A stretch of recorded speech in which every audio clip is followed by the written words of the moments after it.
আরও একবার প্রধানমন্ত্রী নরেন্দ্র মোদীকে বন্ধু সম্বোধন করলেন আমেরিকার প্রেসিডেন্ট ডোনাল্ড ট্রাম্প। সেই সঙ্গে প্রশংসা, ভারত আমেরিকা বাণিজ্য জট শীঘ্রই কাটতে চলেছে বলেও ইঙ্গিত দিলেন।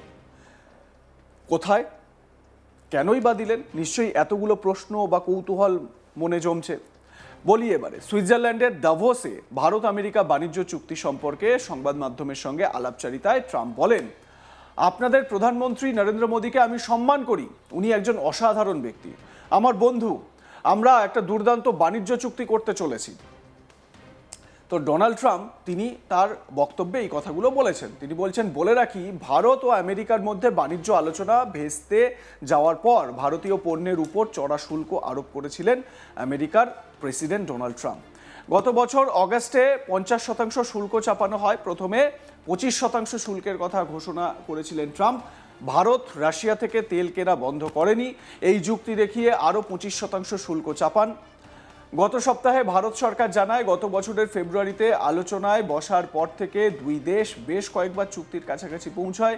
এর আগে ভারতে আমেরিকান রাষ্ট্রদূত হিসেবে দায়িত্ব গ্রহণের পর সার্জিও ঘোর বলেছিলেন, দুই দেশ বাণিজ্য চুক্তি নিয়ে আলোচনা করছে। এর আগে আমেরিকার বিদেশ সচিব মার্কো রুবিওর সঙ্গে ফোনে কথা হয়েছে বিদেশমন্ত্রী ডক্টর এস জয়শঙ্করের। ওই আলোচনায় বাণিজ্য, গুরুত্বপূর্ণ খনিজ, পারমাণবিক শক্তি এবং প্রতিরক্ষার মতো গুরুত্বপূর্ণ সহযোগিতার উপর জোর দেওয়া হয়েছিল। ভারত ও আমেরিকা 2030 সালের মধ্যে দ্বিপাক্ষিক বাণিজ্য দ্বিগুণ করে $50 বিলিয়ন বেশি করার লক্ষ্য ঠিক করেছে। বাণিজ্য অসাম্য কমাতে আমেরিকা থেকে জ্বালানি ও প্রতিরক্ষা সরঞ্জাম ক্রয় বাড়ানোর প্রতিশ্রুতি দিয়েছে নয়াদিল্লি। এই বিষয়ে বিদেশ মন্ত্রকের মুখপাত্র রণধীর জয়সওয়াল বলেন, আমাদের মধ্যে বাণিজ্য চুক্তি হয়েছে। ভারত বরাবরই দুটি পরিপূরক অর্থনীতির মধ্যে ন্যায্য ও টেকসই চুক্তির পক্ষে। সেই অবস্থানেই দেশ অনড় রয়েছে। দুজনের মধ্যে 8 বার ফোনে কথা হয়েছে। রণধীর জয়সওয়াল বিদেশ মন্ত্রকের মুখপাত্র, এ বিষয়ে তার বক্তব্যে কি বলেছেন শোনাবো আপনাদের। India and the United States were committed to negotiating a bilateral trade agreement with the US as far back as 13th of February last year, that is.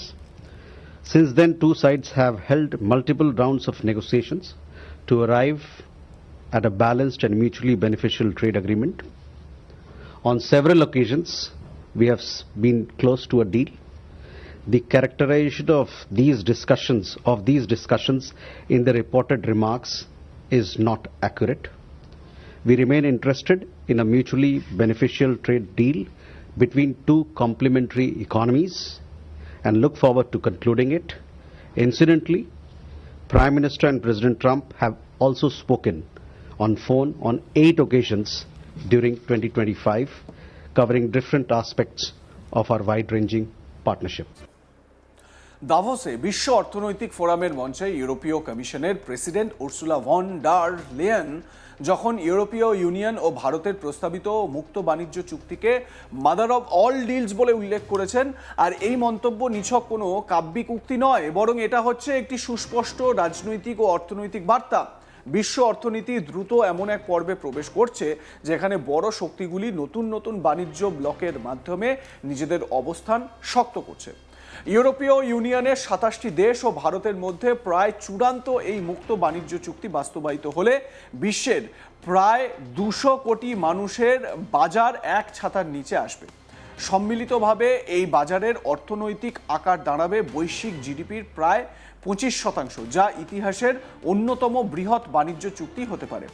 Bharat ও ইউরোপীয় ইউনিয়নের মধ্যে মুক্ত বাণিজ্য চুক্তির আলোচনা শুরু হয়েছিল 2000-এর দশকের মাঝামাঝি সময়, মানে 2000 সালের ওই দশকটা, সেই সময়ের মাঝামাঝি। কিন্তু দীর্ঘ প্রায় 20 বছর ধরে আলোচনা এগোয়নি। কৃষি, অটোমোবাইল, শুল্ক কাঠামো, তথ্য সুরক্ষা, মেধাস্বত্ব অধিকার এবং পরিবেশ সংক্রান্ত বিধিনিষেধ নিয়ে মতবিরোধ বারবার আলোচনাকে থামিয়ে দেয়। 2022 সালে নতুন করে আলোচনা শুরু হওয়ার পর পরিস্থিতি বদলাতে থাকে। এর পেছনে ছিল একাধিক বৈশ্বিক বাস্তবতা, কোভিড-19 মহামারীর জন্য সরবরাহ শৃঙ্খলের ভঙ্গুরতা, ইউক্রেন যুদ্ধের ফলে ইউরোপের জ্বালানি ও নিরাপত্তা সংকট এবং আমেরিকা চীন সম্পর্কের অবনতির কারণে বৈশ্বিক অর্থনীতির মেরুকরণ ঘটে। এই প্রেক্ষাপটে ভারত ও ইউরোপ একে অপরকে নতুন চোখে দেখতে শুরু করে। এই প্রস্তাবিত চুক্তির কেন্দ্রে রয়েছে শুল্ক হ্রাস ও বাজার প্রবেশাধিকার বৃদ্ধি। ভারতের ক্ষেত্রে ইউরোপীয় বাজারে টেক্সটাইল, তৈরি পোশাক, চামড়াজাত পণ্য, শুধু ওষুধ, ইঞ্জিনিয়ারিং সামগ্রী এবং আইটি পরিষেবা রপ্তানির সুযোগ উল্লেখযোগ্যভাবে বাড়তে পারে। এগুলি এমনই পরিষেবা যেখানে বিপুল কর্মসংস্থানের সম্ভাবনা রয়েছে। দাভোসে বিশ্ব অর্থনৈতিক ফোরামে এক বক্তৃতায় ইইউ প্রধান উর্সুলা ভন বলেন, ইউরোপীয় ইউনিয়ন ভারতের সঙ্গে মুক্ত বাণিজ্য চুক্তি স্বাক্ষরের একেবারে দোরগোড়ায়। যদিও কিছু কাজ এখনো বাকি রয়েছে। এই চুক্তি সকল চুক্তির সেরা। ভারতের সঙ্গে আমাদের এই চুক্তি 2 বিলিয়ন মানুষের এক বিরাট বাজার তৈরি করবে, যা হয়ে উঠবে বিশ্বব্যাপী জিডিপির প্রায় 1/4। উর্সুলা ভন ইউনাইটেড নেশন মানে ইইউ এর প্রেসিডেন্ট কি বলেছেন শোনাবো। And right after Davos, the next weekend, I will travel to India. There's still work to do, but we are on the cusp of a historic trade agreement. Indeed, some call it the mother of all deals. One that would create a market of 2 billion people, accounting for almost a quarter of global GDP. And crucially, that would provide a first mover advantage for Europe, with one of the world's fastest growing and most dynamic continents. Europe wants to do business with the growth centers of today and the economic powerhouses of this century, from Latin America to the Indo-Pacific and far beyond. Europe will always choose the world, and the world is ready to choose Europe. অন্যদিকে ইউরোপীয় ইউনিয়নের জন্য ভারতের বিশাল বাজার একটি বড় আকর্ষণের জায়গা। ইউরোপীয় গাড়ি, যন্ত্রপাতি, শিল্প সরঞ্জাম এবং বিলাসবহুল পণ্যের উপর শুল্ক কমলে ইউরোপীয় কোম্পানিগুলি ভারতের বাজারে অনেক বেশি প্রতিযোগিতামূলক হয়ে উঠবে। শুধু পণ্য নয়, পরিষেবা খাতে ও দক্ষ পেশাজীবীদের চলাচল এই চুক্তির আরেকটি গুরুত্বপূর্ণ দিক। ইউরোপের বহু দেশে জনসংখ্যা দ্রুত বাড়ছে এবং শ্রমবাজারে দক্ষ কর্মীর ঘাটতি বাড়ছে। সেখানে ভারতীয় আইটি, স্বাস্থ্য ও প্রকৌশল পেশাজীবীদের জন্য মানে আইটির যারা রয়েছেন তাদের জন্য নতুন সুযোগ তৈরি হতে পারে। বিশ্লেষকদের মতে ইউরোপ এই চুক্তিকে এত বড় করে দেখছে মূলত 3টি কারণে। প্রথম, পরিসর ও অর্থনৈতিক শক্তি। এত বড় বাজার নিয়ে কোনো বাণিজ্য চুক্তি সাম্প্রতিক ইতিহাসে খুব কমই হয়েছে। দ্বিতীয়, চীনের ওপর নির্ভরতা কমানোর কৌশল। ইউরোপ বুঝতে পেরেছে অতিরিক্ত চীন নির্ভরতা অর্থনৈতিক ও রাজনৈতিক ঝুঁকি বাড়াচ্ছে। ভারত এখানে একটি বিকল্প ও তুলনামূলক নিরাপদ অংশীদার। তৃতীয়, ফার্স্ট মুভার সুবিধা। ভারতের সঙ্গে বাণিজ্য সম্পর্ক গভীর করতে আমেরিকা সহ একাধিক শক্তি আগ্রহী। ইউরোপ চায় তার আগেই ভারতের বাজারে বিশেষ সুবিধাজনক অবস্থান নিশ্চিত করতে।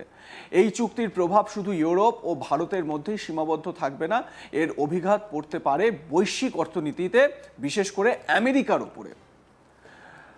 লাইক, কমেন্ট, শেয়ার করতে ভুলবেন না। দেখতে থাকুন আজ তাক বাংলা। সাবস্ক্রাইব করুন আমাদের ইউটিউব চ্যানেলটি, বেল আইকন প্রেস করুন নোটিফিকেশন পেতে।